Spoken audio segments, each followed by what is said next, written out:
Hey everyone and welcome back to my channel. हयुंजो यूमी को पहचान जाती है और उससे पूछती है, क्या तुम यहाँ काम करती हो? एना इस बात का कोई भी जवाब नहीं देती और उसे इग्नोर करती है। हयुंजो एना के सैंडल को देखती है, फिर वो समझ जाती है कि वो यहाँ रहती है। एना का घर का फ्लोर आ जाता है, पर फिर भी वो एलिवेटर में खड़ी ही रहती है। हयुंजो से कहती है कि तुम्हारा घर आ गया है। एना एलिवेटर से निकल जाती है और परेशान हो जाती है। जीवन एक पॉलिटिकल जर्नलिस्ट थी। किसी काम के सिलसिले के लिए वो किसी दूसरी कंपनी आती है, जहां वो अपने पुराने कॉलेज फ्रेंड जेहो से मिलती है, जो अभी अमेरिका से वापस आके कोरिया में काम कर रहा था। जेहो वही आदमी है जिसने एना की असलियत जानने के बाद उससे ब्रेकअप कर लिया था। जीहोन कैंपेन में स्पीच दे रहा था, पर एना का ध्यान तो सिर्फ हयुंजू पे ही था। उसे डर था कि कहीं उसकी असलियत उसके सामने ना आ जाए। एना जब घर वापस आती है तो पार्किंग एरिया में वो फिर से हयुंजू से मिलती है। हयुंजू उसका मजाक उड़ाते हुए कहती है, शायद तुम्हारे हाथ बहुत बड़ी लॉटरी लग गई है। एना को हयुंजू की इस बात पे गुस्सा तो बहुत आता है, लेकिन वो उसे कुछ नहीं कहती। फिर वो अपने एक पुराने कोलीग को कॉल करती है, जो हयुंजू की मॉम की आर्ट गैलरी में उसके साथ काम किया करता था। वो उसे बताता है कि चेयरमैन की लास्ट ईयर स्ट्रोक की वजह से डेथ हो गई। ये आर्ट गैलरी भी अब बैंकक्रप्ट होने वाली है। हयुंजू डिवोर्स की वजह से लास्ट मंथ अमेरिका से कोरिया वापस आई है और अपनी किसी सेलिब्रिटी फ्रेंड के साथ फैशन बिजनेस खोल रही है। एना अपने हस्बैंड से कहती है, क्यों ना हम दूसरे घर में शिफ्ट हो जाएं, लेकिन वो उसकी बात को इग्नोर कर देता है। फिर वो उसे जीवन के लिए किसी बड़ी कंपनी में अच्छी पोजीशन पे जॉब दिलाने के लिए कहती है। जीवन कहता है, ये तो मैं कर सकता हूँ। जीवन को बुकू, जो कि बहुत बड़ी मैगजीन कंपनी है, उससे जॉब की कॉल आती है। एना जीवन के साथ जा रही थी। एलिवेटर में वो हयुंजू की मॉम को देखती है, जो हयुंजू के डॉग को खाना खिलाने के लिए आई हुई थी। एना एलिवेटर के अंदर आ तो जाती है, लेकिन उसे डर था कि कहीं हयुंजू की मॉम उसे पहचान न ले, लेकिन वो उसकी तरफ देखती भी नहीं है और कॉल पे ही बिजी रहती है। फिर वो चली जाती है। जीहोन जब बाहर आके देखता है कि उसकी कार अभी तक आई नहीं, सिर्फ 5 सेकंड के बाद उसकी कार ड्राइवर लेके आ जाता है और जीहोन से कहता है कि सर, ट्रैफिक बहुत थी, इसलिए आने में देर हो गई। सिर्फ थोड़ी सी देर करने पे जीहोन उस ड्राइवर को मारता है। एना के सामने जीहोन का ये भयानक रूप पहली बार सामने आता है। एना उसे रोकती है, पर वो उसे वहीं चुपचाप खड़ा रहने के लिए कहता है। फिर वो कार में बैठ के एना को अकेला वहीं छोड़ के चला जाता है। एना अपने पुराने स्टूडेंट से मिलने के बाद घर वापस आती है, पर एलिवेटर यूज नहीं करती और स्टेयर से ही चलती है। वो ऐसा इसलिए करती है ताकि उसका सामना फिर से हयुंजू या उसकी मॉम से ना हो जाए, और वो डेली उतरने चढ़ने के लिए स्टेयर ही यूज करती है। लेकिन फिर भी एक दिन उसका सामना हयुंजू से हो जाता है, जो उसके घर के बाहर खड़ी हुई थी। हयुंजू के हाथ में याले एशियन अलुमनी रियूनियन का लेटर था। इसी से ही हयुंजू को पता चला कि यूमी यानी एना ने उसकी आइडेंटिटी चोरी की और उसका एजुकेशनल बैकग्राउंड भी। हयुंजू कहती है, जब मैंने एसोसिएशन को कॉल की तो सारी बात मुझे समझ में आ गई। एना कहती है, मेरी कुछ मजबूरियां थी। हयुंजू उसे फ्रॉड कहती है। एना उसके सामने अपने घुटनों पे बैठती है और उसे माफ कर देने के लिए कहती है। हयुंजू उसे कहती है, तुमने किसी की पूरी जिंदगी ही चोरी की, तुम्हें अब तो इसकी सजा तो जरूर मिलेगी।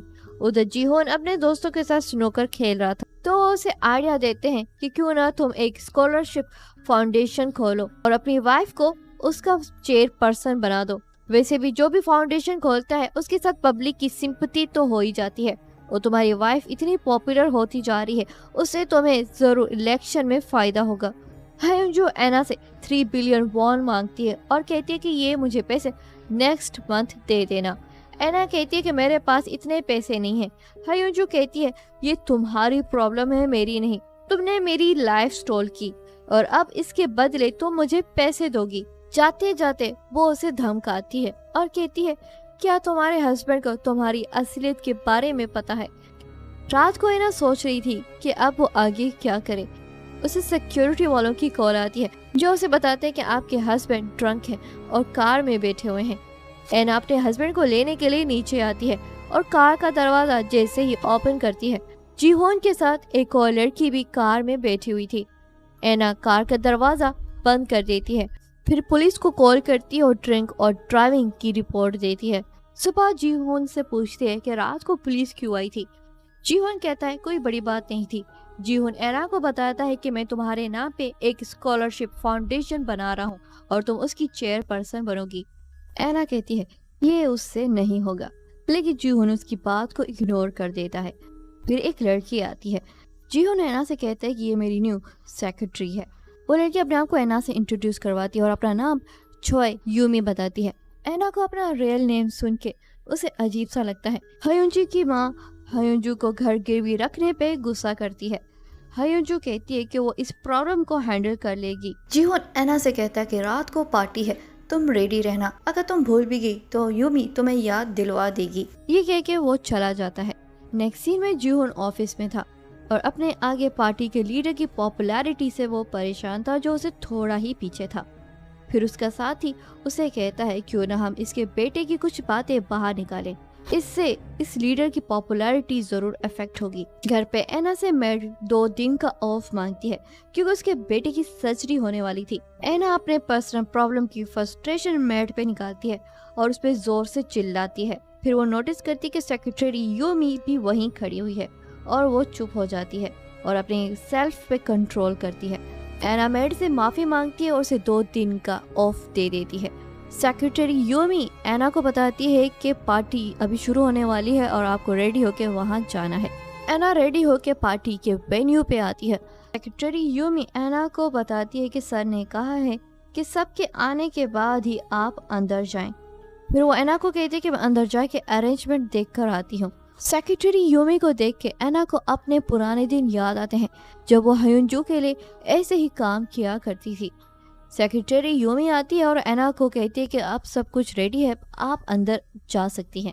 एना अंदर पार्टी में आती है और चुपचाप बैठी रहती है। नेक्स्ट डे जेहू जीहोन से मिलने आता है।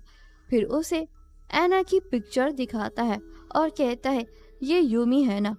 जीहोन उसे कहती है हाँ ये यूमी है और आगे कहती है तुम्हारा और यूमी का ब्रेकअप हुआ था, इसलिए मैंने तुम्हारे सामने उसकी कभी भी कोई बात नहीं बताई। जेहो से कहता है मैं वैसे भी अमेरिका वापस जा रहा हूँ और यहाँ वापस दोबारा नहीं आऊँगा, मुझे कोई फ़र्क नहीं पड़ता कि वो क्या करती है क्या नहीं, लेकिन तुम्हें सच्चाई ज़रूर बताना चाहता हूँ कि क्यों मैंने उससे ब्रेकअप किया था। वो उसे बताता है कि एना कभी अमेरिका गई ही नहीं और ना ही याले यूनिवर्सिटी से ग्रेजुएट है, उसकी पूरी आइडेंटिटी फेक है, मुझे नहीं पता कि वो प्रोफेसर कैसे बनी। उसकी ये सच्चाई जानने के बाद ही मैंने उसे ब्रेकअप कर लिया था। और ये सब सुन के जीवोन शॉक हो जाती है। लास्ट सीन में हम एना को देखते हैं जो अपनी कार पार्क कर रही थी। फिर वो हयुंजू को देखती है जहाँ उसे देख के उसे गुस्सा आ जाता है और वो फिर अपनी कार की स्पीड अप करती है और अपनी कार हयुंजू की तरफ तेजी से ले जाती है।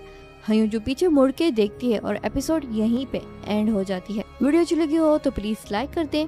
अगर आप कोरियन ड्रामा, चाइनीज ड्रामा और थाई ड्रामा की एक्सप्लेनेशन देखना चाहते हैं तो मेरे चैनल को सब्सक्राइब करें।